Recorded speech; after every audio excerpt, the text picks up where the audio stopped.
A message for the following county: North Cass, Minnesota. What? Heavy snow expected with mixed precipitation during the day Wednesday. Total snow accumulations between 6 and 11 inches except between 10 and 16 inches for the higher terrain of the North Shore. Winds gusting as high as 40 miles per hour.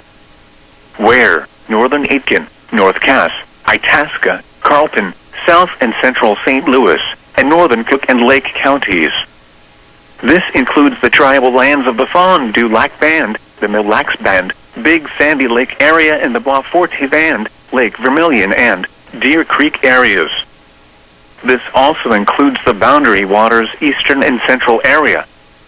When? From 7 p.m. this evening to 7 p.m. Wednesday.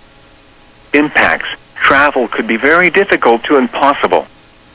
The hazardous conditions could impact the Wednesday morning and evening commutes. If you must travel, keep an extra flashlight, food, and water in your vehicle in case of an emergency.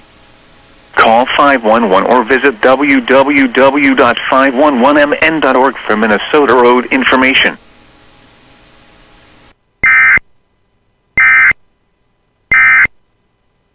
Army forces were wargaming their ability to close